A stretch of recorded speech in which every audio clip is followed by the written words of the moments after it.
As most of you know that are regular listeners, we do this once a week on Wednesdays as part of our mission with eSkeptic and Skeptic Magazine and Skeptic Society to promote science and reason and critical thinking about any and all issues. So my podcast guests are in a variety of fields and subjects, topics, mostly focused on scientists and scholars with new books. So that's kind of our hook or our angle that makes our podcast a little different from others that I'm mostly dealing with touring authors and authors that have new books out. My guest this week is Nicholas Christakis. Here's his new book called Blueprint, The Evolutionary Origins of a Good Society. He is the physician and sociologist who explores the ancient origins and modern implications of human nature. He directs the Human Nature Lab at Yale University, where he is the Sterling Professor of Social and Natural Science in the departments of Sociology, Medicine, Ecology, and Evolutionary Biology, Statistics and Data Science, and Biomedical Engineering. He is the coordinator of the Yale Institute for Network Science and the co-author of Connected. The new book is great. We talk about a lot of different subjects here, covering a little bit of background of how he got into studying network science and communities and societies and how he came to write this book, why evolutionary psychology is kind of an equal opportunity offender to both the political right and the political left, his 8 characteristics that make up his suite of human social nature, both cognitively and socially, and unintentional communities such as shipwrecks. I had no idea there was a database on people that got wrecked on islands and formed new little societies to survive. Fascinating all the way up to the only one I did know about is Pitcairn Island after the mutiny on the Bounty. That was sort of an intentional community. Other intentional communities like the kibbutzim in Israel and other communes and in North America in the 19th century, artificial communities. So we really get into the nuts and bolts of what makes a good society. And then from there, we build on it with evolutionary biology in terms of animal communities and then early human communities all the way up to modern communities. He provides an unbelievably clear explanation of genes, culture, coevolution.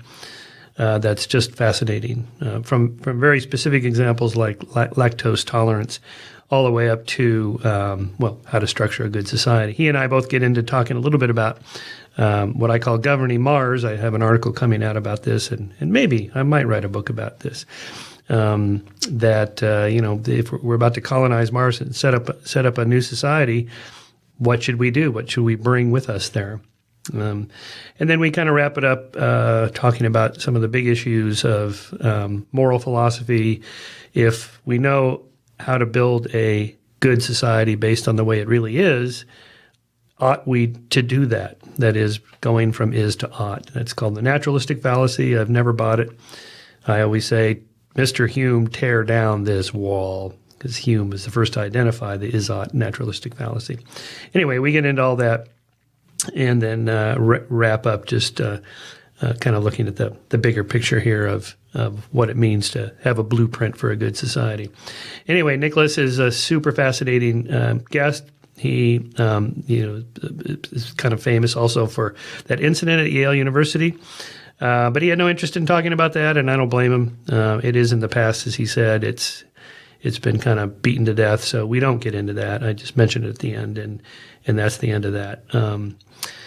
Anyway, thank you all for your support. Those of you who make donations to the Skeptic Society on a monthly basis through Patreon or PayPal, or those of you who just make annual donations.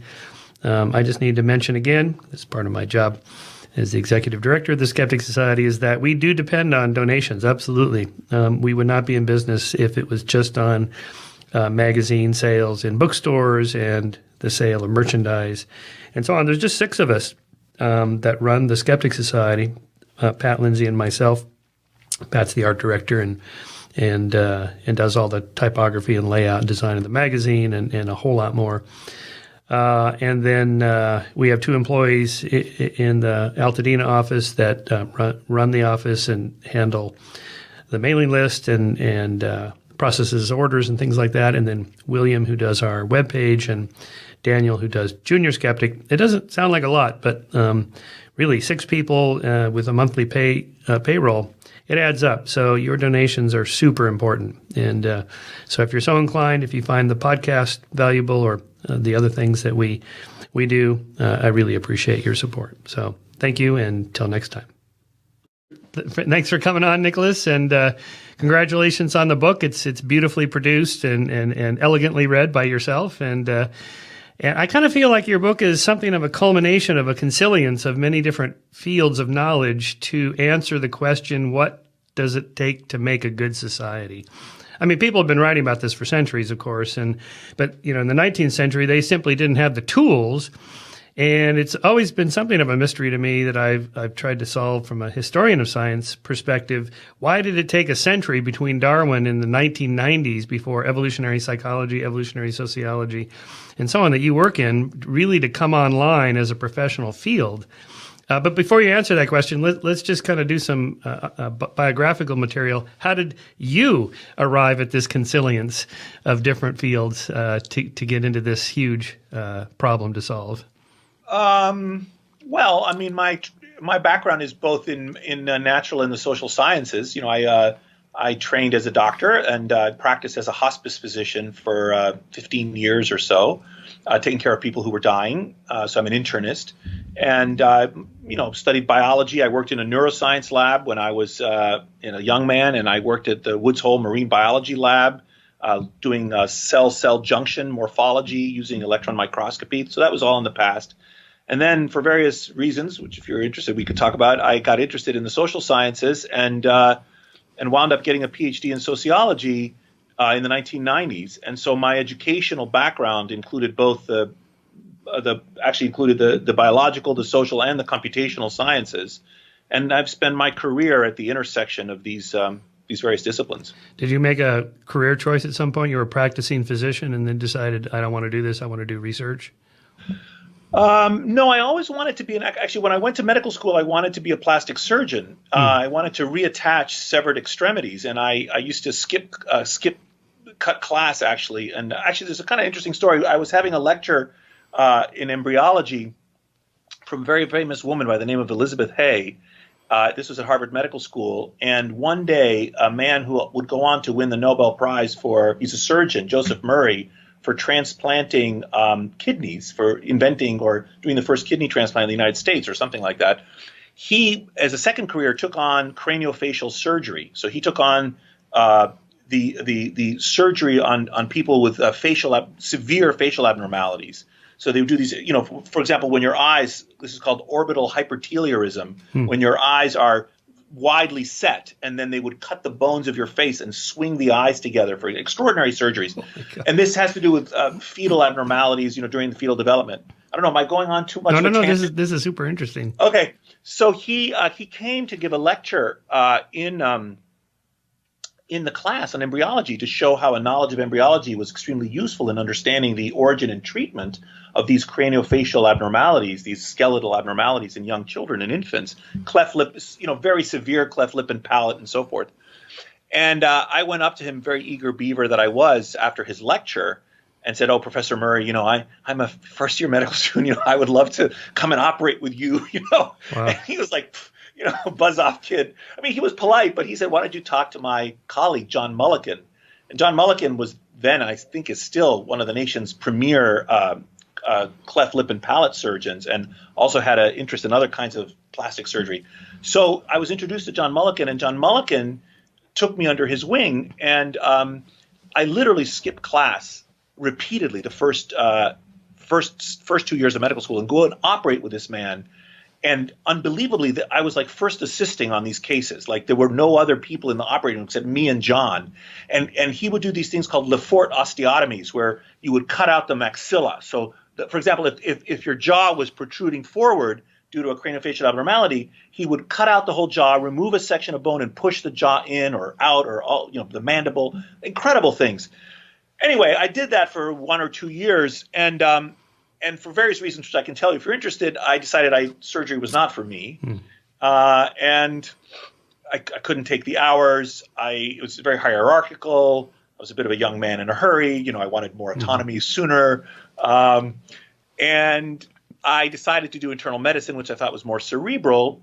And I wanted to be a researcher. I always wanted to be a professor from when I was young. I wanted to be a scientist. And for various other serendipitous reasons, I became very interested in the social sciences. And then I did a bunch of other things after that. I don't know how much to go into, but your book starts with some personal stories about. I think you said you were growing up in Greece. You're Greek, right? My parents are Greek. I'm an American citizen. Well, yes, correct, yeah. Right. Like I'm a quarter Greek. My grandfather was Greek, and my grandmother was from Germany. Actually, my grandmother's from Cologne, Germany, and my wife is from Cologne, Germany. Purely coincidence. So your kids are 3/4 German as a result. Yeah, that's right. Anyway, so but you do that, and I got the impression you've traveled a fair amount in your youth and had a lot of experience interacting with other cultures and other societies, groups of people of all stages of development. So that I would imagine that gave you some at least intuitive sense of what the blueprint of human nature and human society is. Well, I think I was raised bilingually and biculturally, and I think that kind of early contact with the classic anthropological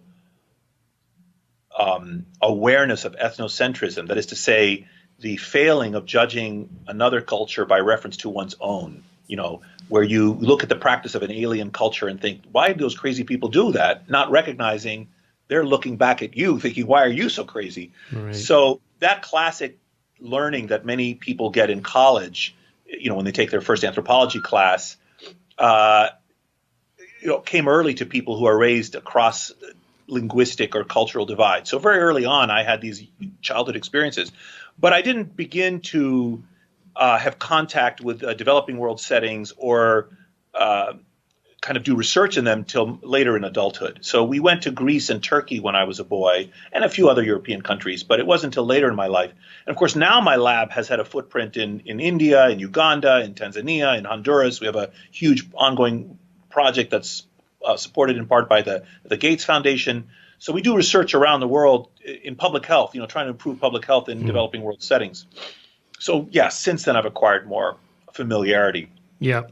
So back to this bigger question, Darwin published The Expression of the Emotions of Man and Animals in 1871, and it really wasn't until Ed Wilson's 1976 book on sociobiology that launched the sociobiology wars that eventually became the evolutionary psychology wars in the 1990s. When you kind of enter the whole thing, and it's like evolutionary psychology is sort of an equal opportunity offender. Creation conservatives don't like it because it implies an evolutionary origins of behavior, and liberals don't like it because it implies what I call cognitive creationism. That things are genetically if they're genetically determined or have an evolutionary basis, then we can't do anything about it socially and politically. Therefore, we have to push back against it. And so, have you encountered some of that kind of resistance to that element of science? I try not to. I don't wish to be provocative. I don't try to pick fights. I try to stick to my knitting. I try to go where the evidence takes me. I try to read very broadly. I try to be as open-minded as I can. The book, on chapter 12 of the book, I definitely talk about some of the issues you just mentioned and sort of push back against some of this, what I would consider to be deliberate blindness. People are afraid of where the evidence will lead us because they are afraid of what we might do based on that evidence. But the answer to that is to revise our policy and our morals. The answer to that is not to hide the evidence. That's not scientific. That's not the kind of world I want to be in. I would rather be in a world in which we as rationally and as accurately and honestly as possible appreciate the world, come to see the world, and then respond. But anyway, so the evolutionary psychology thing, one of the critiques of evolutionary psychology is that many of the ideas are difficult to test. But many ideas in science are difficult to test, yeah. And doesn't make them less true. And there is increasing evidence for much of this. Furthermore, there's good theoretical evidence or good theoretical reason to suppose. There's no reason to suppose that natural selection just shaped the structure and function of our bodies. In fact, as I argue in the book, natural selection didn't just shape the structure and function of our bodies. It didn't even shape the structure and function of our minds and therefore our behaviors, but natural selection also has shaped the structure and function of our societies. And that's the core of the book, is moving incrementally. Well, that's not the only core. There are a number of ideas, but that's a theme in the book, obviously. Yeah, I thought that was really important. You start off with this metaphor of a hill that's 300 meters high and another hill next to it that's 900 meters high, and people seem to be focused on that huge difference, whereas both hills are on top of a 10,000 foot mountain range, and Yes. you're interested in the mountain range. Yes, I'm interested in, there's, and it's very important. I probably should stress this at the beginning. I mean, culture is in history. Historical exigencies and cultural forces are hugely important. In fact, later in the book, I try to give an account for why we are cultural animals at all. I try to actually own that. Like, the fact that we make culture is itself part of the social suite, this set of fundamental traits that are universal and good, I argue. But leaving that aside for just a moment, the kind of obsession with cultural difference, we look around the world and we see all these differences from place to place, and they are different. But that focus, I think, is actually blinds us to the more plate tectonic forces that lie underneath, and that culture is like a veneer on top of a much bigger and more powerful set of forces, namely natural selection and evolution, that shape how we live as people. So I am not saying culture is unimportant or irrelevant, but I am saying we shouldn't be blinded by all the incredible beauty of cultural variety into missing the forest from the trees, into missing these forces. And related to that, I think Steven Pinker has made a wonderful set of arguments about, how society, post-Enlightenment, post the philosophical commitments and the scientific discoveries in the Enlightenment, how they have made the world better. And there's an argument about this, but I think he's right. Less violent, more peaceful, healthier, longer lived, and so forth. But we don't have to necessarily look to just historical forces to find an account of a good life. More ancient and powerful forces are at work. And that's what I'm interested in. I'm interested in all these forces that far precede colonialism. In fact, precede written history, Right. That make us good. Let's talk about the mountain range, the social suite of characteristics, the capacity to have and recognize individual identity, love for partners and offspring, friendship, social networks, cooperation, preference for one's own group, in-group bias, mild hierarchy, relative egalitarianism, and social learning and teaching. So let's just go through those. I mean, that's kind of the core of your theory, that those are evolved characteristics upon which you can build a good society. Yeah, and I mean, there's another subtlety there, which is I'm interested in human nature, but I'm interested in those features of human nature that are expressed between individuals. So there's lots about us that natural selection has shaped, that's in our nature, as it were, that's just within us. For instance, your tolerance for your risk aversion, or your wanderlust, or your religiosity, for example. These are also features of our nature, but those aren't necessarily expressed interpersonally. So I'm interested in those parts of our nature that are expressed between people, like love and friendship and cooperation, that requires someone else to be realized. First point. Second, I think that, and that's incidentally why I don't include religion in that category, because while you can be religious by yourself, you can be a hermit, you can think about God, you can be observant, you can make up your own religion. These are all things you can do on your own.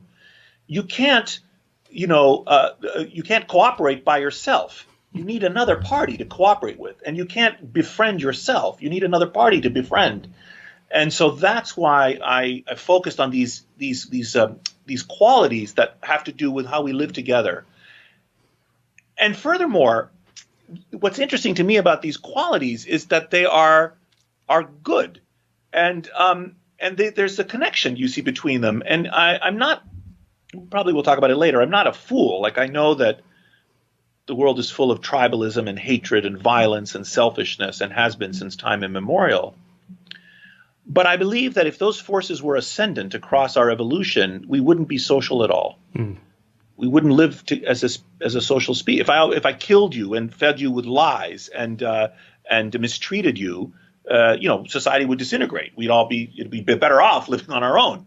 So So these forces that bind us together are good. And a further way of appreciating this is to think about, we don't really care if you love yourself or are kind to yourself or are just to yourself. We care whether you manifest those virtues to others. Those virtues, when we speak of virtues, we almost inevitably speak of social virtues. And so I think there is a deep connection, as you're suggesting, and all of those traits are part of this suite of traits that are in our nature, are universal, seen everywhere, and I talk about some exceptions in the book, of course, what they mean, and are good.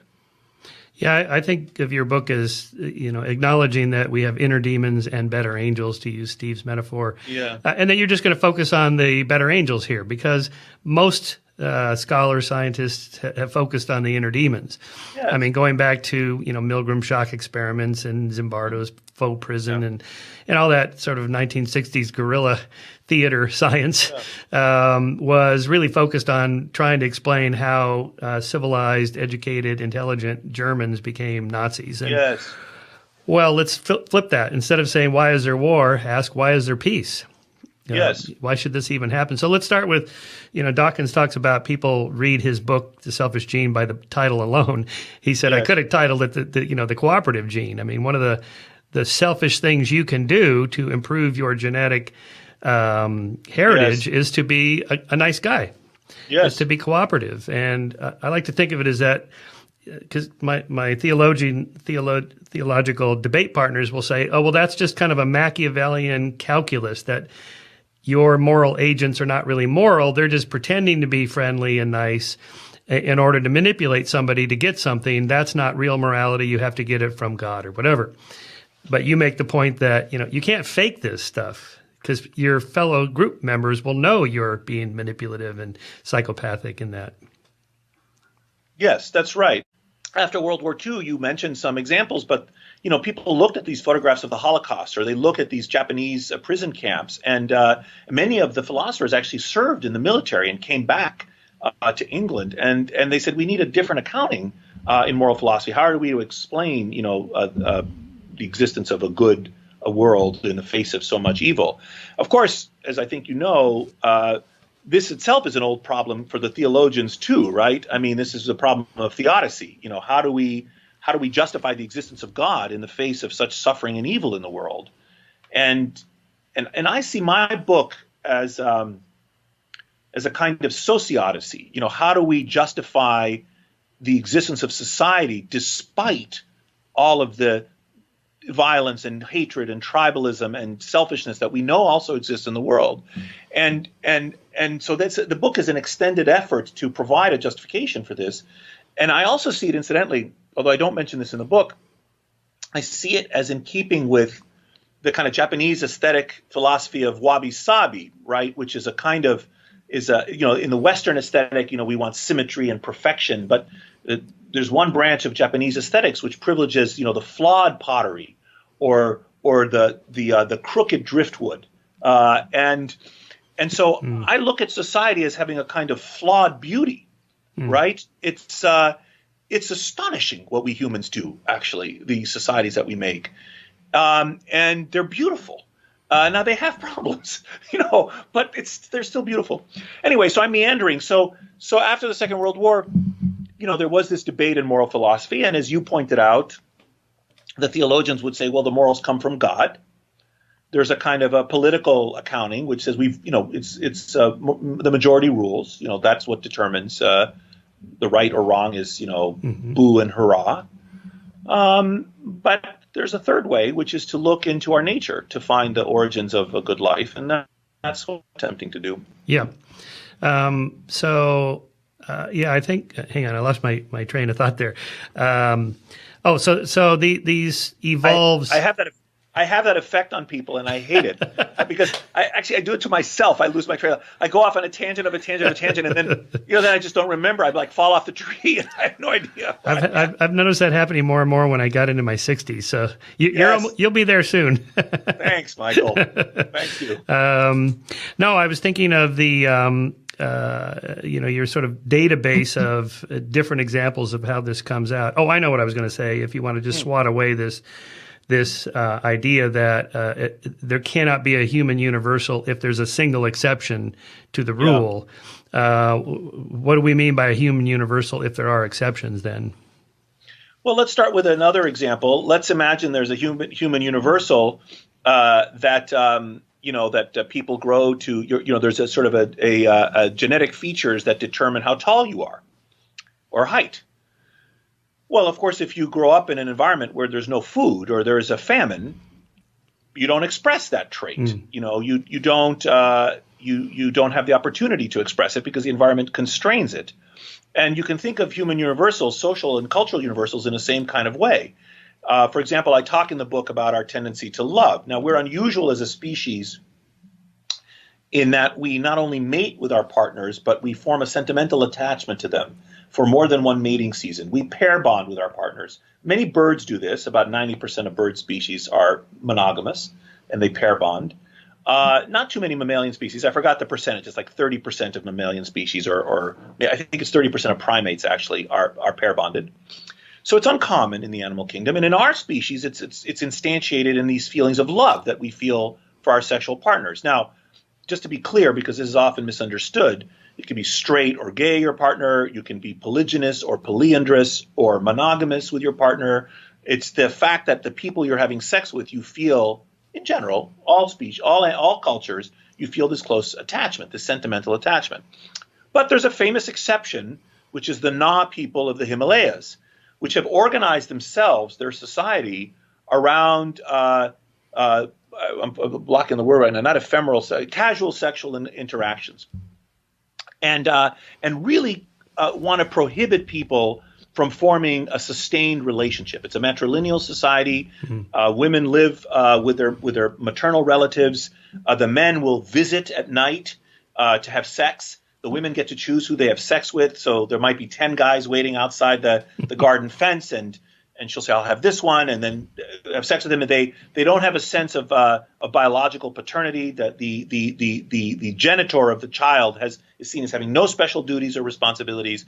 There's this whole elaborate. In fact, Marco Polo describes this society in his writings about how the women of this society see it as a blessing if they have sex everyone in the society sees it as a blessing if a man has sex with a woman and is not seen as a threat. It's a very unusual society. Been known for a long time. The Chairman Mao, the communists, tried to crack down on the Na, and they thought this was louche and was bad for party loyalty and bad for productivity. So they tried to stamp out these practices. Anyway, they've endured. But the interesting thing about that exception is how much cultural force had to be applied to prevent this expression of love and this desire to be together, forsaking all others. And in fact, the forbidden experience amongst the Na is for a couple to run away and be together and love each other and not have this type of more casual sexual experience. So we see this, for example, another example I use in the book is the Benin people, which really prevent play. Play is a universal. Little children play. Chimpanzees play. Baby elephants play. Play is commonly seen. But amongst the Benin people, it's really suppressed. The play is really suppressed. But a huge cultural force has to be applied to prevent children from playing. They're really actively discouraged from playing. Anyway. Would a similar example be the kibbutzim that you talk about, where parents really want to be with their own biological children, and although they may be willing to help raise other parents' kids, they they really prefer their own? Yes, in fact, they found that. So they want to be their own babies. That's exactly right. So I give the example of the kibbutzes. Originally, many of these, the book starts with a series of examples that include unintentional and intentional. I love that whole section. Yeah, let's go through some of those. Because it's such a great database. I never thought of that. I was familiar with a lot of these examples, particularly like the Pitcairn story, but I never thought of that as a database to use for how societies just kind of spontaneously arise. Yeah, so I mean, we could either stay with the kibbutz example, or we can go to some of the others. It's up to you. I don't know, where do you want to go. So the kibbutzim is one of the intentional communities because they Yes, designed it. So the unintentional communities, this was one of the best parts of your whole book, was these shipwrecks, in yes, which there's survivors, and then they, like the Lord of the Rings, or Lord of the Flies, they start yes, fresh. And yes. so what are some of the characteristics that lead some of them to succeed and others to fail? Right. Well, so the shipwreck chapter was one of my favorite chapters to write, and I wrote the first draft of it about 5 years ago. It took a long time to get it right, and it was prompted by a kind of thought experiment, which is if we really want to see, like if I want to see how your genes shape your body, all I need to do is take a baby and feed you and prevent you from having injury, and you'll mature and you'll have a body that is foreordained by your genes. And you'll have a certain eye color and a certain height, and you will or won't have diabetes, and all of these things that are partially, not completely, partially genetically determined. And of course, if you're starved, you won't express those things. So we want to make sure the environment is very convivial. There are no environmental constraints, and see sort of what naturally flows. So my question was, well, what would be the society that human beings would naturally form if you could do the thought experiment of taking a group of babies who had no cultural exposure, so they're acultural, and you strand them on an island, and somehow they're raised, and what kind of social order would they make for themselves? Now, of course, this is unethical and impossible and cruel, and in fact, so much so that it's been called the forbidden experiment. But this hasn't stopped some monarchs over the last 2,000 years from attempting such an experiment. So Herodotus speaks about a pharaoh who was interested in what was the original language. It's an interesting question the pharaoh had. And so he took two babies and gave them to a mute shepherd and wanted to see, as they grew up, what language did these babies speak. And the pharaoh saw that the babies were not speaking Egyptian. They were speaking something else, which he interpreted to be some other prime or previous language. And other monarchs, Emperor Akbar had attempted this. I forgot, one of the Holy Roman emperors attempted this. So this is known as the forbidden experiment. So I couldn't do that experiment.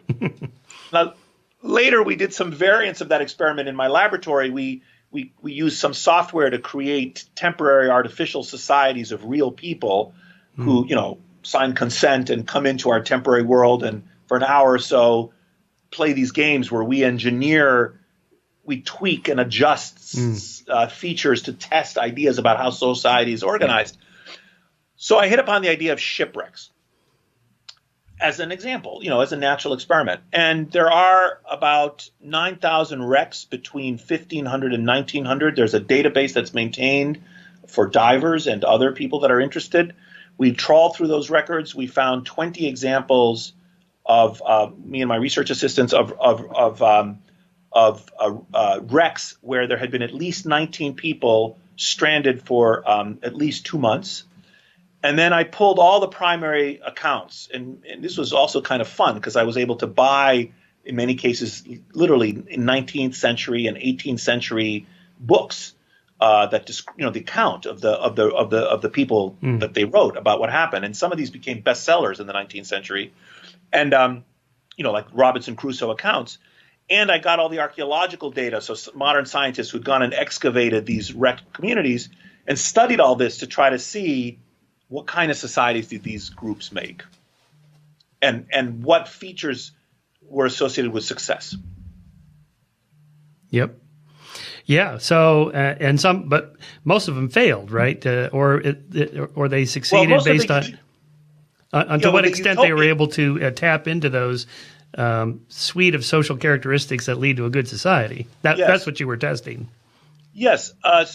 So, and of course, that experiment of the shipwrecks is imperfect because, of course, these people aren't acultural. They are drawn from a certain population. Often they were all male. There are lots of other features that are important. The next chapter I consider intentional communities, these utopian sects that have gone, out into the wilderness since Roman times. There were communes in Rome, and those usually fail. And it's interesting why. You're trying to make a different kind of society doesn't work. generally speaking. The Shakers are an interesting story too. But anyway, so the shipwrecks, what I found is that most of those shipwrecks in this group of 20 did pretty well, but especially they did well if they were able to cleave to certain core features of the social suite: cooperation, friendship, teaching, and so forth. So that was the argument in essence. Right.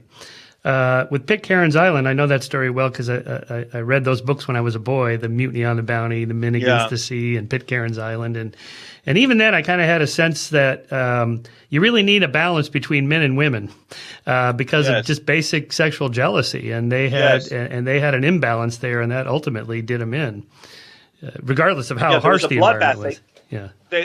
It was a bloodbath. I mean, it was a kind of Hobbesian, war of all against all, and they just all the men were killed by each other, and in some cases by the women, till only one adult man, was left.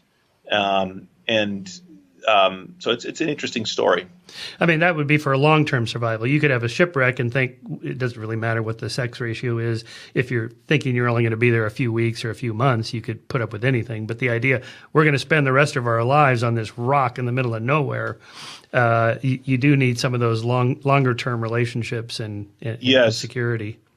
Yes, I think that's right. I mean, the sample is not big enough, and it would be difficult to draw any kind of firm conclusions. There were many examples in which that I review in the book, some in which the women their on average weaker physical ability was exploited by the men. So there's a story I'm blocking on. I think it was the Blendon Hall wreck. I can't remember where the captain had to repel a group of men who were attacking. So one group had to repel another group that was attacking the women or something.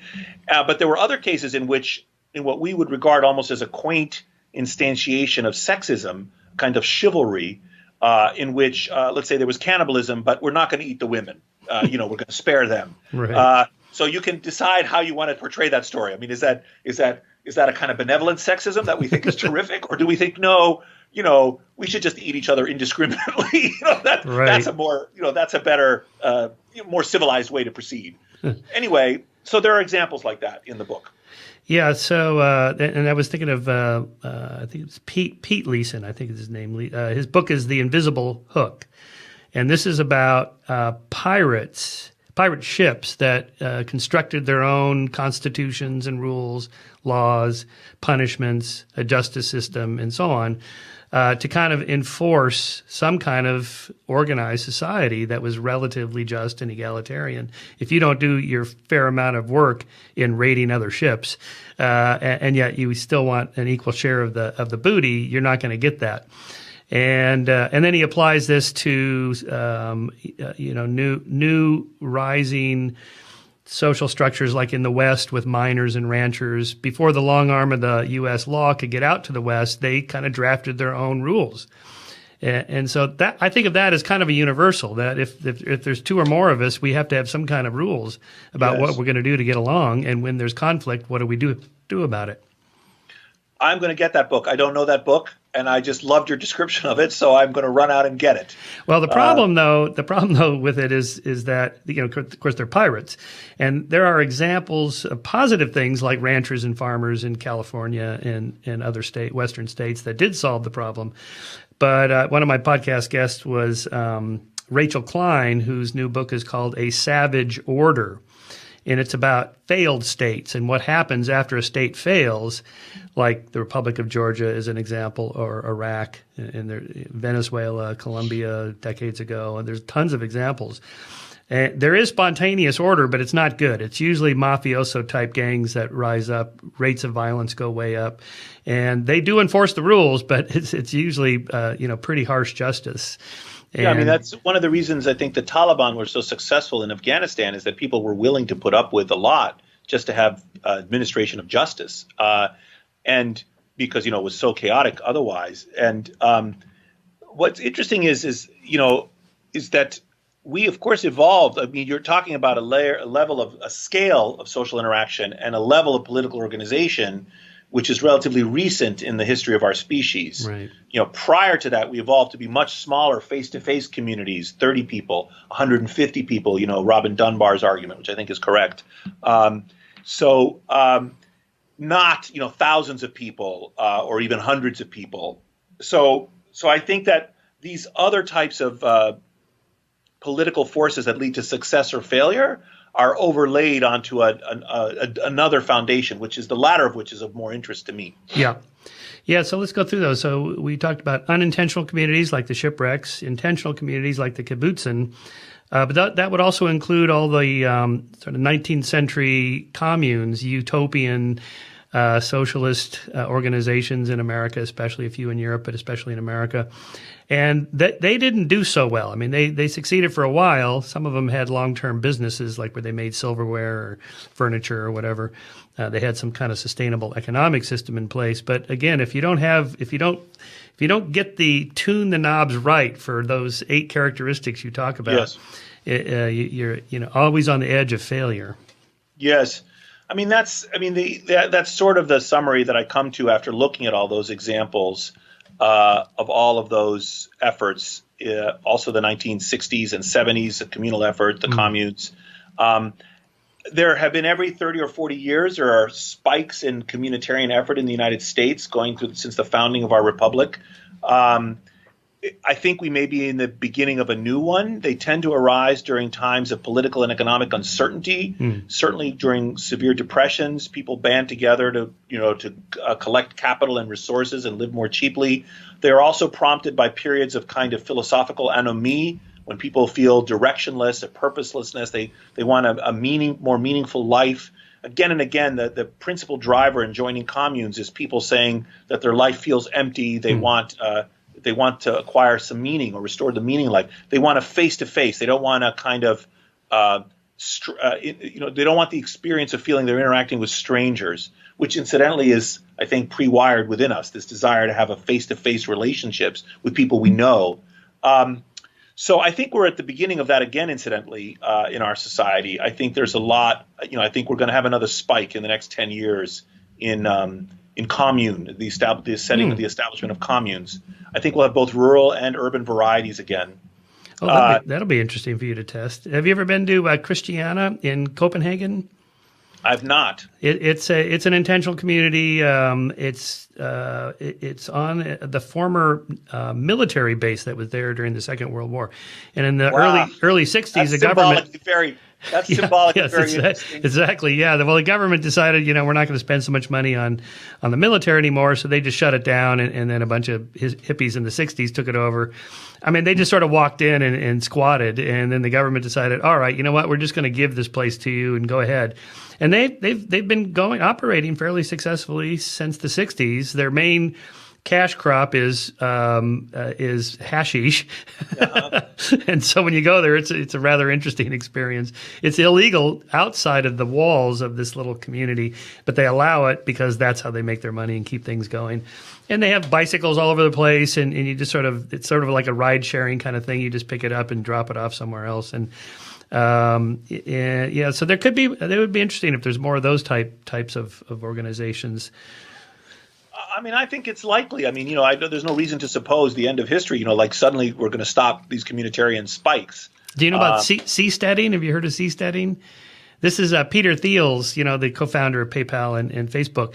He's a gazillionaire. So he's bankrolling this idea of seasteading, where you create your own new nation or community or whatever on the ocean. You broke up there. I can't hear you. Sorry. You broke up with that.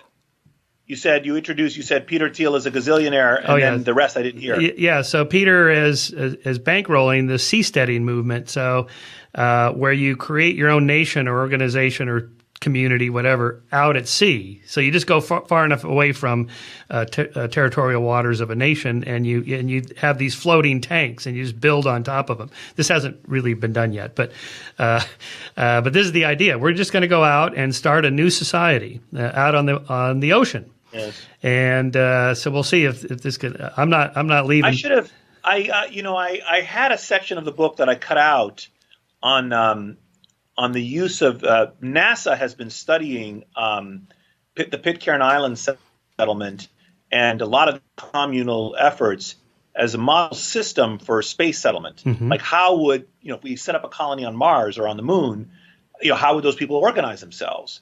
And I looked at some of this literature. A lot of it was published in the 60s and 70s, and I almost had a big section on it in the book, but I eventually cut it out, and I'm going to blame my editor, who's not here right now, and say that she made me cut it out. That's not exactly right, but that's what I'm going to say. But I didn't think to use the seasteading example, because I do think that's also an interesting example. And what principles, again, it's the same thing. If you were starting from scratch, if you were doing the forbidden experiment, you were going to set up a society from scratch, how would you do it? What would be the fundamental principles about how we interact with each other? And I have to point out again that those principles, I'm pretty sure, would have to be ones in which the benefits of a connected life outweighed the costs. They would have to be good, the society. There would be no way in which you could sustain a social order in which the costs of interacting were higher than the benefits. So that's the fundamental argument, in essence. Yeah, I wrote an article called Governing Mars. I haven't published it yet, and now I'm going to rework it after I read your book. Would you share it with me? I'd love to. I'll send it to you. No, I'm so sad, Michael, because when I was a boy, I thought I would live long enough to see a man or a woman land on Mars. Well, we might. And I don't think I'm going to live long enough. You don't? It breaks my heart. I passed this dream on to my children, and we could. I don't know why. Elon says 2030. We'll see. Elon's not rich enough. He's not rich enough. Jeff could do it. Jeff Bezos Right. could do it. But we could do it as a nation. We spend $1 trillion on the war in Iraq. Think about what it would have been like. I think it would cost $200 billion to get a person to Mars and back safely, and another $200 billion maybe to set up a little colony. The world would admire us, would also fear us if that's our agenda. And the technology we would have developed would have been incredible for much less than all the money we wasted in Iraq. Yeah. So, it's to me, and I have this argument with my brother, who's a pediatrician. My brother Dimitri says we should be spending that money vaccinating children. And he's also right, but we're rich, we can do two things at the same time. I think it'd be an astonishing illustration of the human spirit. I mean, it just excites me so much. And if I were Jeff Bezos or Bill Gates, it might take all of them. I would spend the money on that. Just think about what that would, mean to do that. And there are people that have thought about this, and there is some literature I'll send you. I was talking to our mutual agent Katinka about doing a book project called Governing Mars, and you mentioned science fiction writers that have thought about this. How do we set up? What would a society look like on some foreign planet or whatever? The problems are pretty severe on Mars, for example. The European model colonizing North America is not a good analogy because they already had air and water and food on the hoof and in the lakes and streams, and there's no air and water on Mars. So whoever gets a monopoly on controlling air and water, that could be very autocratic and dictatorial, very dangerous. So do you either have a benevolent dictator controlling those basic resources, or do you spread it out over multiple sources? So you have a dozen different producers of oxygen and water, and they can compete with each other, and we'll vote with our dollars of who we want to buy air and water from, that sort of thing. So there's some interesting literature there, but I'm going to go back and rework it now because I hadn't thought about those shipwrecks and those unintentional communities and all that. It's super interesting. I think this is one of the questions I was going to ask you. If NASA or Elon hired you to come in and advise their engineers on social engineering, yes, where would you begin? Well, I would start with a social suite. I would say any kind of social system we have, and certainly any institutions we establish, can't work against it. I talk in some of the intentional communities, the intentional communes. They want to foster group solidarity, so they want to foster a fealty to the group.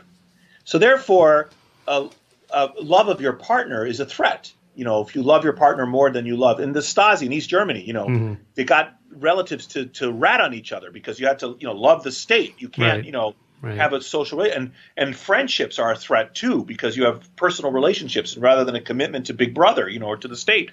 And so, And so many communes have struggled with what you do with a family. The kibbutz are the same way. They're removing the children from the household was not just about equalizing men and women so that they could be on a more equal economic plane by relieving women of the sole responsibility of caring for children.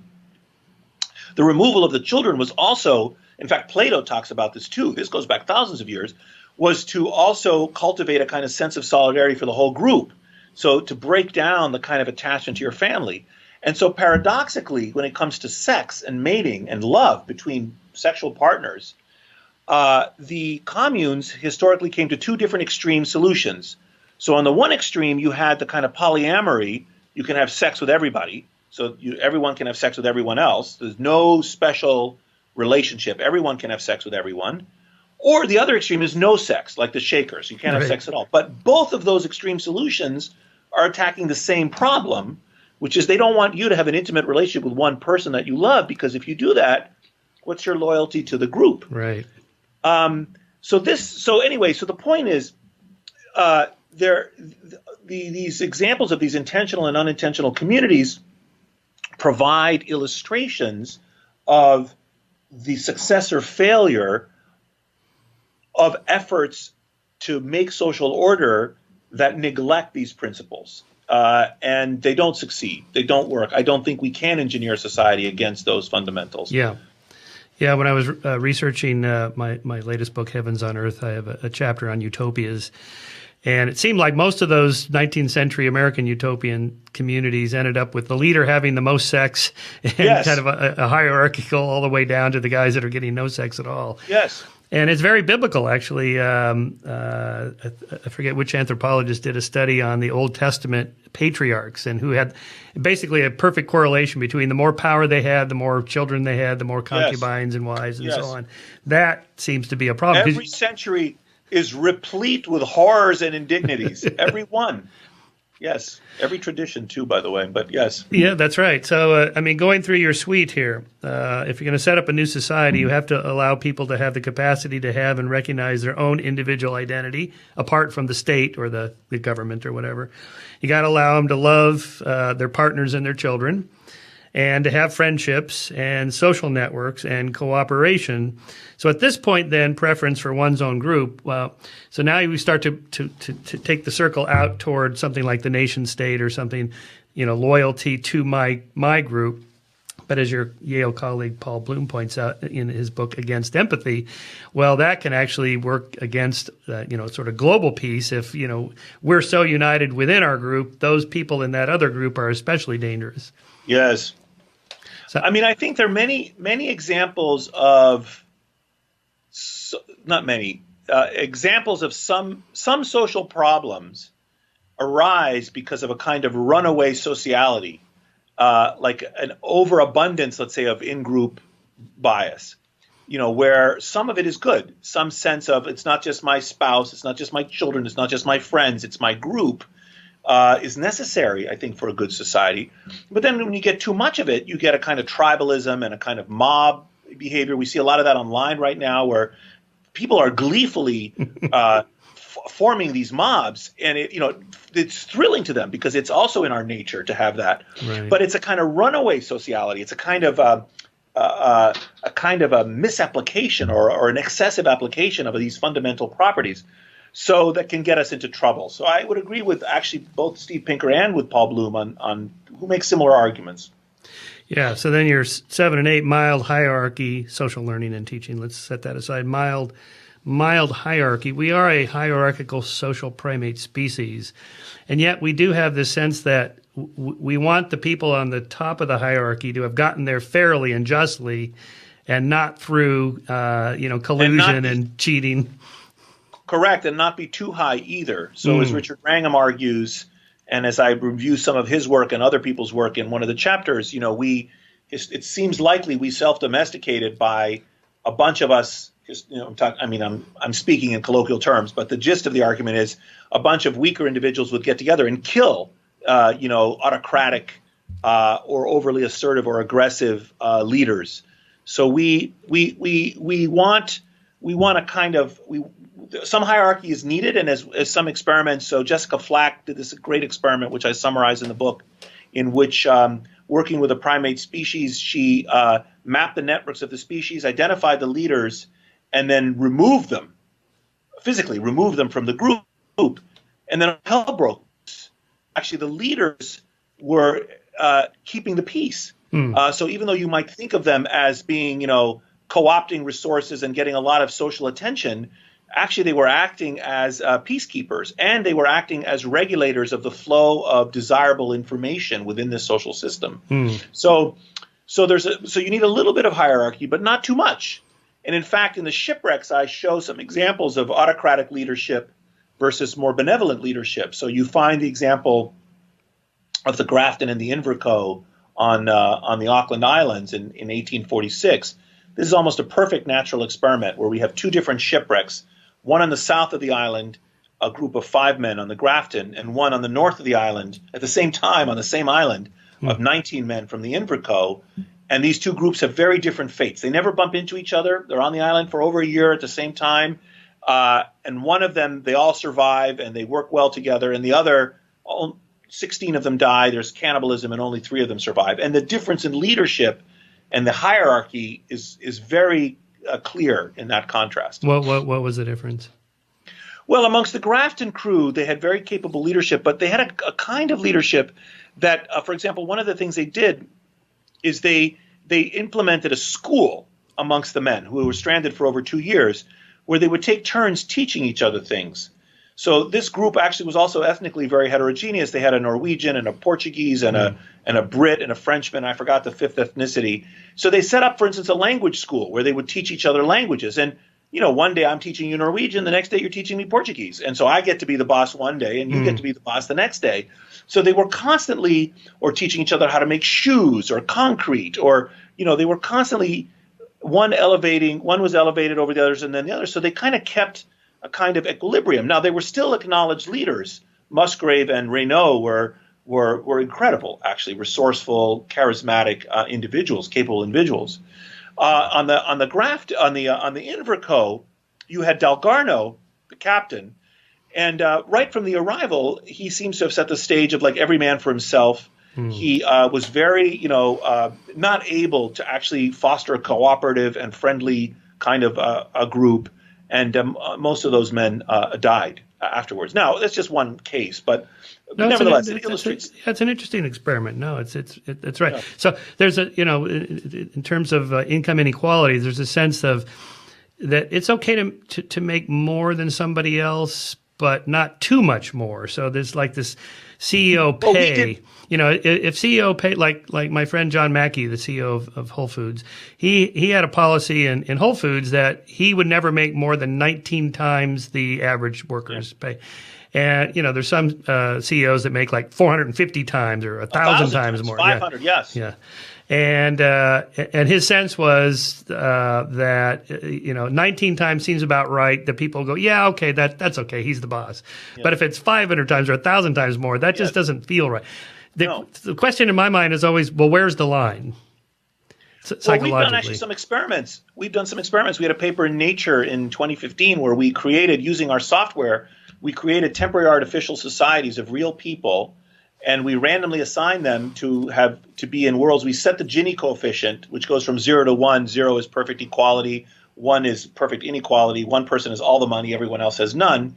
A hunter-gatherer community naturally has a Gini of about 0.12 to 0.14. Scandinavian countries are about 0.2, and high inequality countries like Morocco or the United States are about a Gini 0.4. So we created these artificial societies in which we randomly assign people to be in a society of Gini of 0, 0.2, or 0.4. And furthermore, we randomly assigned you an endowment to make you rich or poor. And then we saw how cooperative the societies would be and how friendly were they. Remember we talked earlier about the forbidden experiment. This is an example of one of our forbidden experiments that we could do using our software to test some of the ideas that you put forward. And there is evidence that visible inequality very substantially degrades cooperativity. Now, we didn't test for a threshold there, but I can tell you that if you can see this level of inequality, it makes societies less cooperative and less friendly in these artificial societies of real people. Do you know that experiment by Dr. Keltner at UC Berkeley with the faux Monopoly game? Where No. I don't know if this has been replicated yet, but so he randomly assigned subjects to whether you get one die or two die that you get to roll, and whether when you pass go you get $100 or $200, and the price of the hotels is special for some people and not others, and so on. And it's totally random, but pretty soon the people and everybody knows it's pure luck that you got two die. But pretty soon, the people with two die and get $200 when they pass go, they start acting like, hey, I earned it. Yes. I am really good at this game. Yes. Yes. That's a great – there's a variety of experiments like that which are extraordinary. And, in fact, we show – in our experiment, we found that the people who are randomly assigned to be rich start exploiting the poor. And now we would like to do another experiment in which people aren't randomly assigned. We could create an experiment in which – we could create the same inequality, but in one situation, cultivate the sense that they earned it. Whereas in our experiment, it's a windfall, like you're assigned to these different states. But even in the windfall state, you can have some of these sort of, people forget that the role of luck that plays in all of our lives. This incidentally, this is something that I learned early in life from being a hospice doctor is, Apollo's arrows. I also am very partial to Greek mythology. It can strike any of us. Yeah. We can be felled in a moment by devastating, deadly disease, which is totally unjust and unfair. And so, if you're looking for fairness in the world, you're not going to find it, unfortunately. Right. Yeah, Keltner did this. The other experiment was monitoring whether cars would stop when somebody stepped into a intersection and a crosswalk. Depending, yes. And so the Porsches and the BMWs, they were less likely to stop than the VWs it's the same guy. I did not know his name, but I know that paper. That was very ingenious. I remember that paper. Yeah. So, that does bring up this whole idea of universal basic income. And, do we need some kind of social system to kind of level out not just the playing field, but just get everybody up to a basic level to eliminate some of that unjust sense of a inegalitarian. The way I approach this with some of my, I have friends across the political spectrum. I'm left of center myself, but I have friends who are right. I have libertarian friends. I have pretty extreme friends. I don't have any monarchist friends, but I have friends of all kinds of different political spectrum. And one of my very hard libertarian friends. He's so libertarian, he thinks there should be private ownership of roads. He's really out there. I know. He's the type. So whenever I start talking to him about this thing, I say, well, what kind of world do you want to live in? What should society do about people who are born blind? Should we provide for people who are born blind or not? And he'll say, yes, we should. And he'll say, and I'll get him to agree that furthermore, we would like, it's not their fault. They were born blind. I want to live in a civilization that takes care of people who are born blind. There should be Braille. There should be, auditory signals. There should be public schooling for people who are, for the blind. We're not just going to throw, and so forth. So then the debate just becomes, where do we draw the line? Now that you've granted that, let's say that condition, what kind of compensation for the workings of the natural lottery will a civilized society manifest? And the rest is just politics, right? The rest is just how we come to terms with the kind of society we want. Although your libertarian friend may say, I'm in favor of that, but it should be private charity, not government. Yes, but he might say that. He hasn't made that argument because he recognizes that in a world people just with libertarians, nobody might provide for the blind. Right. So, That's right. And then there's another example I use of how the inequality happens. It is how the money is earned. One of my best friends, Michael Coles, made tens of millions of dollars on the Great American Cookie Company. He made chocolate chip cookies. And he's very generous and so on. And everybody's like, that's really nice. He made cookies. And that just seems okay. Versus like some Wall Street trader, he's just moving binary digits around on a screen and he's making $500 million or whatever. It doesn't seem like that is properly earned. We seem to have an intuitive sense of how the money is made or how the inequality is earned or not, about whether that's just or not. People do form those opinions, and they're hard opinions to make. The way the financiers justify themselves is they say they're being paid as to be allocators of capital, right? Like what their job is is to move money from place to place and in a way that's efficient, and then they get paid for that, just like the guys manufacturing cookies. Right. But there's no doubt that the man on the street or the woman on the street has opinions about, and they also have opinions about other things, by the way, whether it's okay to, for example, to sell your body, is prostitution an okay way to make money or not? A lot of variation and opinion about this. And it doesn't always connect to one's politics, incidentally. So it's fascinating. The far left and the far right each opposing prostitution. You get different arguments, of course. So you get crazy politics. So yes, people do have opinions about how, is the money well earned or honestly earned or not. And yes, they do. Right. I like cookies. I like the idea of making money from chocolate chip cookies. Sounds good to me. So let's talk about some of the other interesting parts of your book on genes and culture.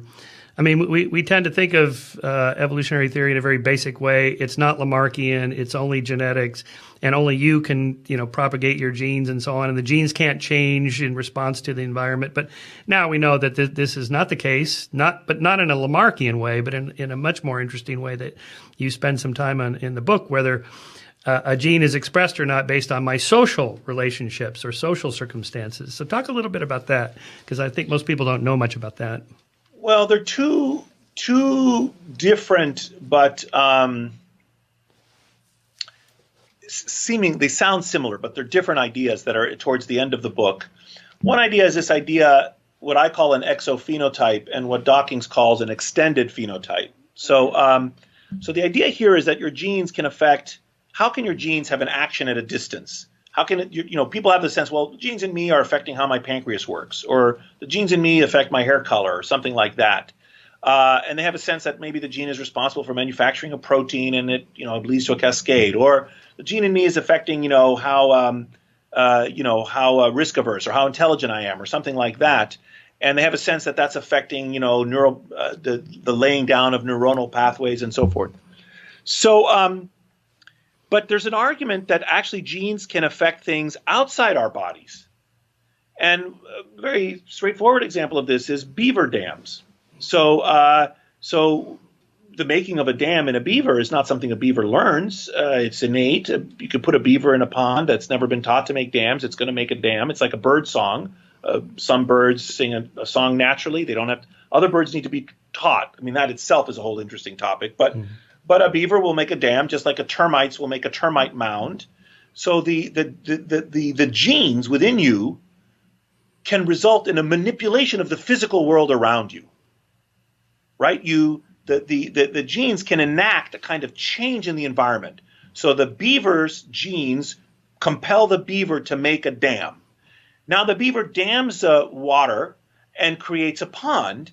And what's interesting about that is once you create a pond, those beavers with bigger lungs can more effectively forage on a bigger pond. I begin with the example of a spider. So a spider could evolve to catch prey by evolving changes at the front end of its mouth, getting a bigger front end of its body, having a bigger mouth to catch prey. Or it could evolve at the back end of its body with its spinnerets to make a web. And a web is like a big mouth, right? It like captures prey in a bigger area. So the spider can manipulate the physical environment. The genes within the spider result in characteristic webs made by spiders. We know that this is genetic. Different species of different spiders make different kinds of webs. It's the truth. It's not culture. It's not anything else. So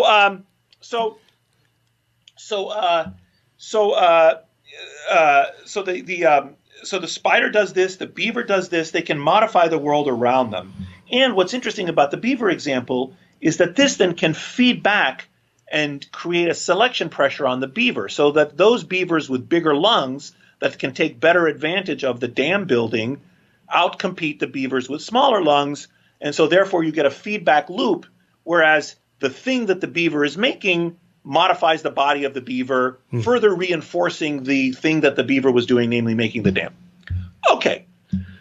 The next step in the argument is that entities can evolve not only to manipulate the physical world around them. Genes can arise not only that manipulate the physical world around them, but also the biological world around them. And so here I use the famous example of zombie ants, but there are other examples of a certain subset of parasites evolve to not only manipulate to take charge of the behavior of their hosts.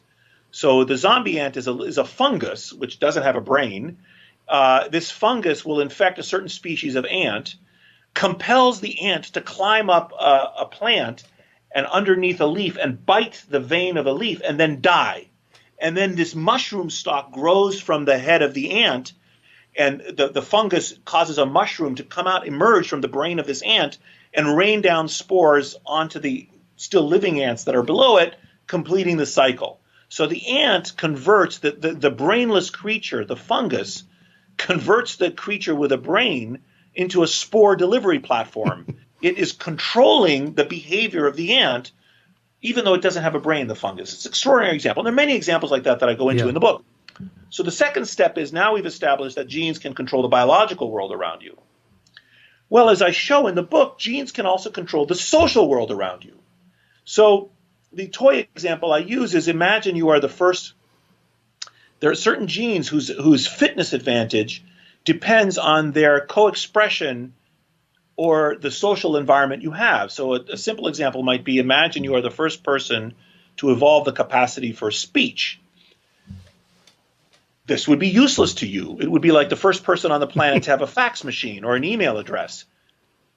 There's no one to email. The utility of that innovation is zilch to you unless the second person gets a fax machine or an email address. Now there's a big advantage to this. You can email this person. Same with speech. The advantage to you to being able to speak is limited unless you have someone to speak to.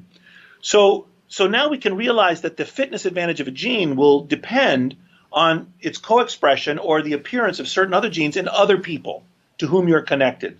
So you can build from this example the recognition that genes that make me friendly will do better in friendly environments. So as I begin to create a social world around me, that social world is a world which friendly people can thrive. So now, just like we started with the example of the beaver, we manipulating the physical world, we went to the example of the ant and the fungus and other examples like that of the biological world. Now we have an example of certain genes within us might lead us to manipulate the social world around us. And all of these are examples of what I call exophenotypes. So they're phenotypes that are expressed outside our bodies: the beaver dam, the spider web, the termite mound, the behavioral modification in the ant's behavior, or our social networks. So the networks we create, I argue, are a kind of exophenotype, which then create feedback loops in evolution and that modify, just like the beaver with bigger lungs is doing better off, when we start living in societies, people that are cooperative fare better, and people that are friendly fare better. So we humans change the kind of world in which we live, which creates selection pressures on us, optimizing the kind of people that thrive. So this would have happened within the last 10,000 years. No, that's before. Oh, you're going way back. Yeah, that's before the last 10,000 years. So these are arguments that could apply absent culture. A related idea, which is discussed separately, and I try to be clear in the book, is this notion of gene-culture coevolution. Here, it's not that we are genetically programmed. Is too strong a word, but I'm going to use it right now because it's an easy way to speak. It's not that we're genetically programmed, for example, to be friendly and then to knit to like spiders to create a social web around ourselves.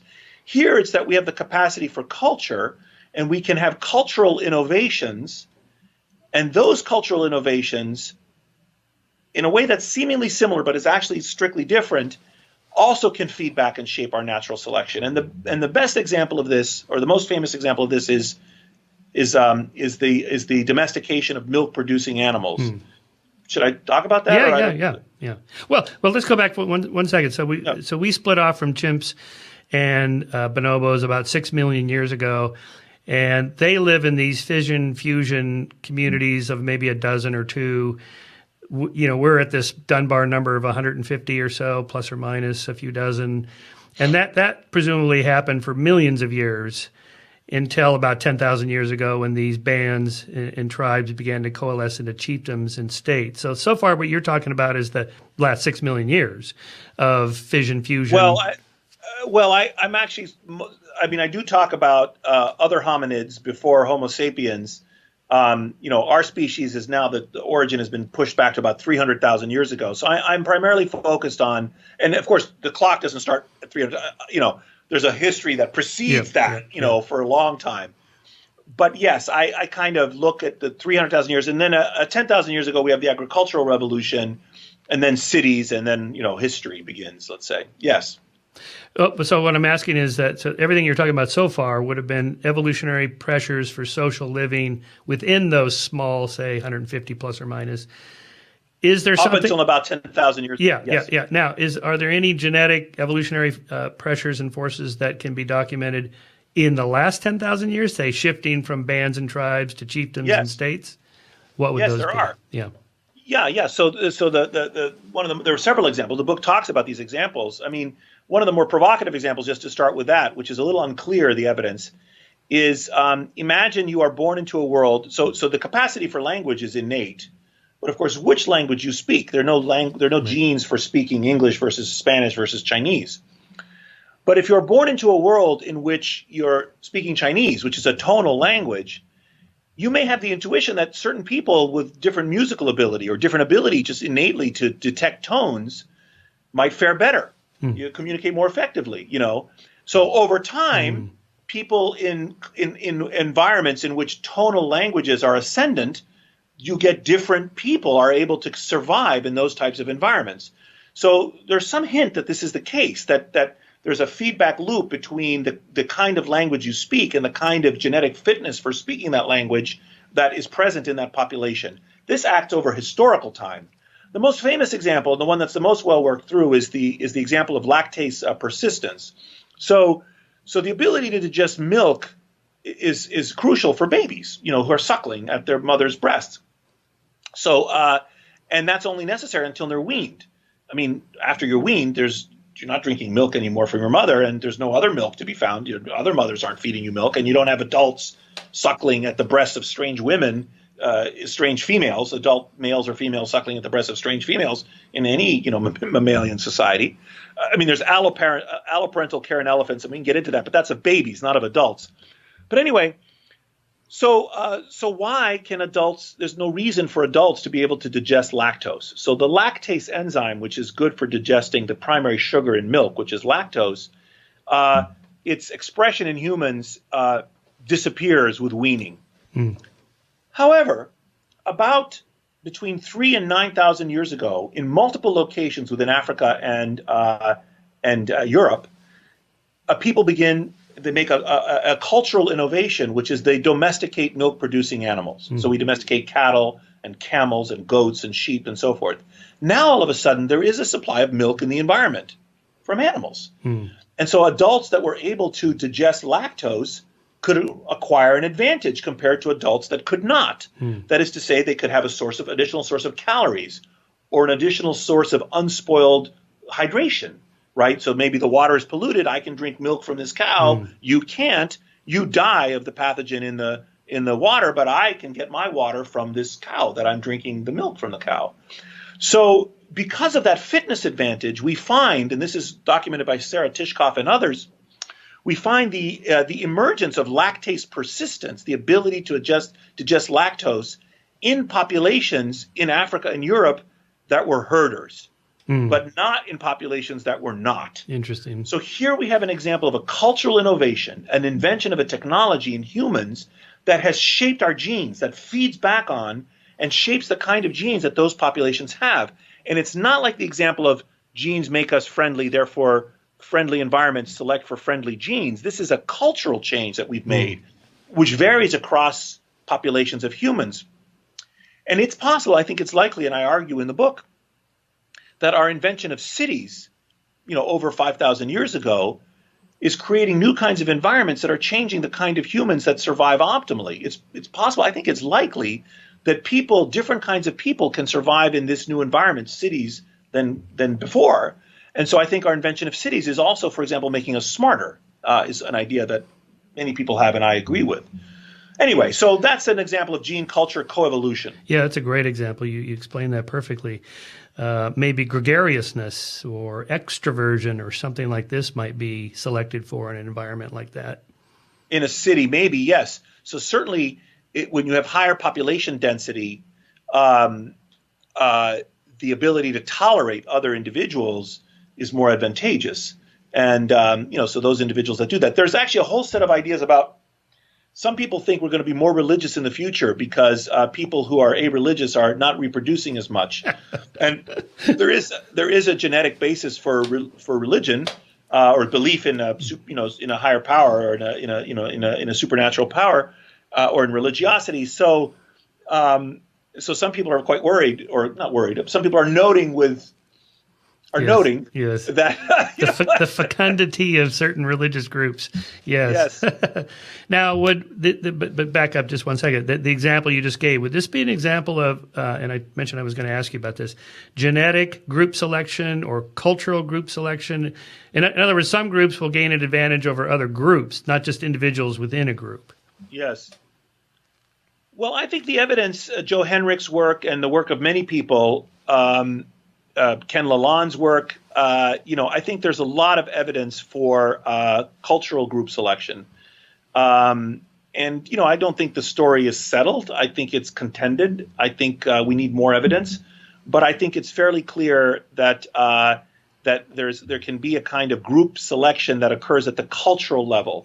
So one of the arguments about monogamy is that monogamy is ascendant worldwide because it conferred advantages. Monogamous groups were able to outcompete non-monogamous groups.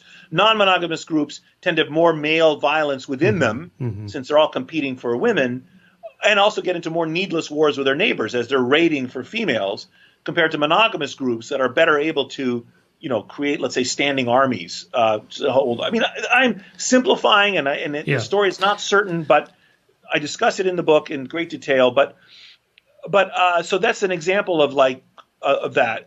There are also some ideas about religion in this regard and so forth. That's different than genetic so-called group selection or multi-level selection. Now, I have an open mind about multi-level selection.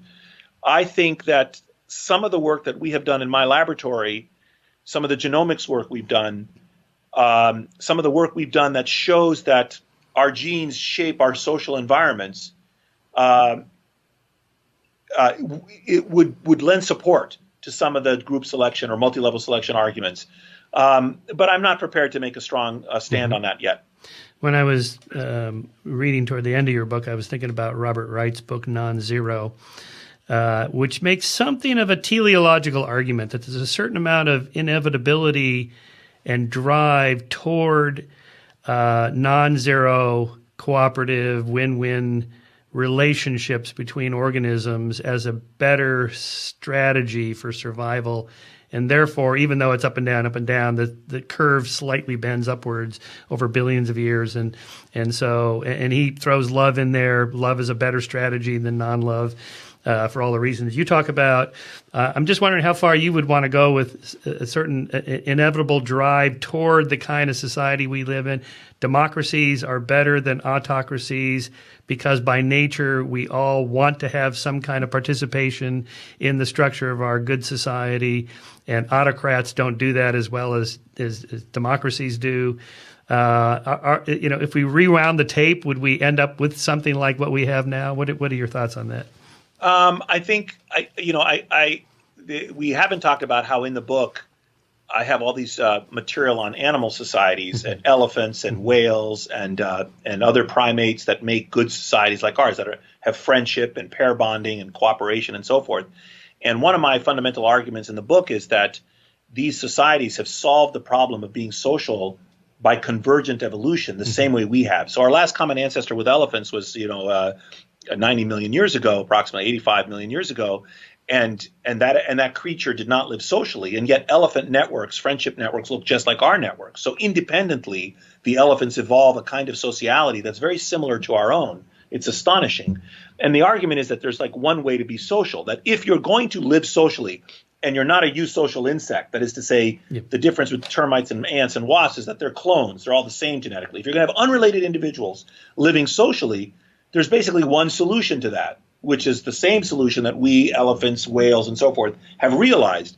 Therefore, my argument would be, unlike Stephen Jay Gould, and in keeping with Stephen Conway Morris, that if you could rerun the tape of life, if you would get a social species, and that social species would have many of the attributes of cooperation and networks that we see in the world. I do believe that.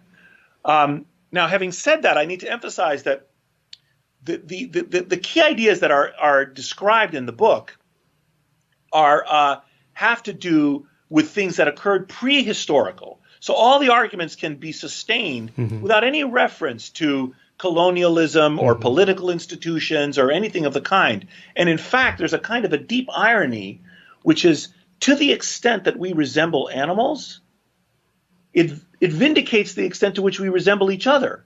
Because if we can share the capacity for pair bonding or love and friendship and cooperation and learning and teaching with elephants, we can share it with each other. And in fact, that's the essence of the book, that there are these universal traits that all human groups and all people express, and they are actually traits that reflect our shared and our common humanity. And in fact, these are good traits. And in fact, that's what the book is about. It's about the kind of universal shared heritage, the way natural selection has shaped us to be good. And what I argue in the book is that I want to find the exact last sentence, because I really I believe that last sentence. Well, the moral arc is bending. Yeah. So I say we should be humble in the face of temptations to engineer society in opposition to our instincts. Fortunately, we do not need to exercise any such authority in order to have a good life. The arc of our evolutionary history is long, but it bends towards goodness. And I really believe that. Yeah, I love that. No, that was a beautiful ending of the book. It's really great. I should just end it there, but I had a couple more things I want to talk about, because your last chapter was really pretty important in terms of. Well, let me just back up 1 second. So Bob Wright makes this argument. We could have this interaction, and then you could splice it before. Yeah, that's right. Yeah. Maybe we'll do that. But okay. Bob Wright has this argument that if Homo sapiens had gone extinct and Neanderthals survived, then Neanderthals would be flying in airplanes and have the internet and so on. Yes. But I'm not sure about that, because Neanderthals had Europe all by themselves for several 100,000 years without interference with Homo sapiens. And they don't show a lot of progress in terms of the complexity of their tools. They don't have cave paintings, for example. There's no symbolic art. So I'm not sure they were on the road to becoming anything other than just well adapted for exactly what they were doing. But talking to you now, maybe one explanation for why Neanderthals went extinct and we survived was maybe they weren't social enough. Maybe they didn't have that same kind of social bonding and attachments or social networks that Homo sapiens had. It's impossible to know. If I had to guess, I think if we hadn't come along and we'd given them another 500,000 years, I think they would have gotten to where we are. That's my guess. It's impossible to prove, but that's what I would guess. Behaviors don't fossilize. Yeah. In your last chapter, you deal with some of the boo words that get tossed around in these discussions: positivism, reductionism, essentialism, determinism, and what I call Hume's wall, building the wall between is and ought. It seems to me, again, this is a little issue of mine, that, we should tear down that wall. And I see your book as a recipe. Well, it's a blueprint for this. If you want to create a good society, we know something about how to do that. And if that's our goal, then this is what we ought to do. So it seems to me you made the shift from this is the way things are in our nature and social nature. And if we want to have a good society, this is what we ought to do. Most people want to live in a good society, so we ought to do that. Well, I mean, I use some of the, moral philosophers, the continental moral philosophers after the Second World War, Philip of Foot and R.M. Hare and others, to try to sustain that argument and to try to bridge the is-ought divide and to try to avoid the naturalistic fallacy. Not everything that's natural is good. Death in childbirth is natural. It's clearly not good. Right. We should stop it when we can. I'm not naive in that regard, and it would be very easy. It would be very easy for someone who hasn't read the book to caricature it. I don't think it would be possible or easy for someone who has read the book to caricature it in that way, to say that I'm Panglossian, and that I fall into the trap of a naturalistic fallacy. But I do think that in order to have a society, as we discussed several times, in order to have a society, it must have these features which are social virtues and which, in fact, we see as good and experience as good. Yeah. Here I'm going to read just a section from Pinker talking about, here I'm trying to build this idea that we evolved the moral sentiments and that certain ideas morally are really better than others and that we've discovered them. So he writes, on this analogy, we are born with a rudimentary concept of number. But as soon as we build on it with formal mathematical reasoning, the nature of mathematical reality forces us to discover some truths and not others. No one who understands the concept of 2, the concept of 4, and the concept of addition can come to any conclusion but that 2 plus 2 equals 4. Perhaps we are born with a rudimentary moral sense, and as soon as we build on it with moral reasoning, the nature of moral reality forces us to some conclusions but not others. And so one of them is, for example, continuing, if I appeal to you to do anything that affects me, to get off my foot or tell me the time or not run me over with your car, then I can't do it in a way that privileges my interests over yours, say retaining my right to run you over with my car, if I want you to take me seriously. Unless I'm a galactic overlord, I have to state my case in a way that would force me to treat you in kind. I can't act as if my interests are special just because I'm me and you're not, any more than I can persuade you that the spot I'm standing on is special in the universe just because I happen to be standing on it. So this is what I'm getting at, is that in the same way that there are these Platonic truths, we can discover moral truths. And it seems to me that's what you're arguing in your book. These are certain things we know, we have discovered by living and now by studying them scientifically, and we ought to do that. Your thoughts? Yes, we're out of sync there a little bit, and I don't know how the video editing will work because your voice was lagging your face, and I was just being quiet. But yes, that's exactly right. I would agree with that, and I would rarely disagree, if ever, with my friend Steve Pinker, who is not only very smart but very eloquent. Yeah, absolutely. So, and then finally, I just wanted to get your take on, some of these things: positivism, reductionism, essentialism. Why are you discussing those toward the end of your book? What are you after there with kind of a philosophical perspective on it? I mean, there's a lot of people who are very afraid of, as you discussed at the very beginning, they have political agendas that would have us not pay attention to these scientific realities, and are so afraid of science. I would even make the claim that there is no reality, that reality is socially constructed. Now, there's indisputably the case that scientists are human beings. They have the failings of human beings. There's a long history of scientists being fraudulent, being misguided, being deluded by the culture in which they were, the beliefs of that culture, into not seeing the world as it really is. But that doesn't mean that there's not an out there, and it doesn't mean that science is not the best way to appreciate that. Alternative ways are what? Divine revelation, right. Plebiscite, people vote, for what the truth is. This is craziness. The cardinals don't get to vote on whether the sun or the earth is the center. That's not how we. Well, they used to. They did, but that was not correct. I mean, we know, that's not right. That's right. So those are not the proper ways. Science is the proper way to appreciate the world. Now, this is frightening to some people because we might uncover truths that are uncomfortable. But the proper response is not to restrict the science. The proper response is to discipline ourselves in what we do with scientific discoveries. And so, because I know and discuss briefly the known history of the abuse of evolutionary biology to harm people, I do engage that issue. I don't, as you discuss in the last chapter. Yeah. No, one way I address it is just to say we have to separate scientific research from ethical principles we've committed ourselves to, like equal rights for all people, yes, regardless of what the science says about the genetics of gender or transgenderism or any of that. We can't make the science come out a certain way because we're afraid that therefore people won't have their rights. We're committed to giving those rights to everybody, right, even though there might be some people that argue to the contrary. But Nicholas, we've been going an hour and a half. I wanted to close by just reading your beautiful dedication to the book, The World is Better, the closer you are to Erica. A lot of people know you and Erica from that incident at Yale a couple of years ago now. How are things on campus these days? How's Erica doing? What are you guys doing now in that regard? Well, that's all in the past, and I'm not interested in talking about that. Yeah, that's fine. But Erica and I are doing very well. Erica had this wonderful book called The Importance of Being Little. That was a New York Times bestseller. Right. It's a fabulous book that talks about what young children really need from grown-ups. It's witty. It's profound.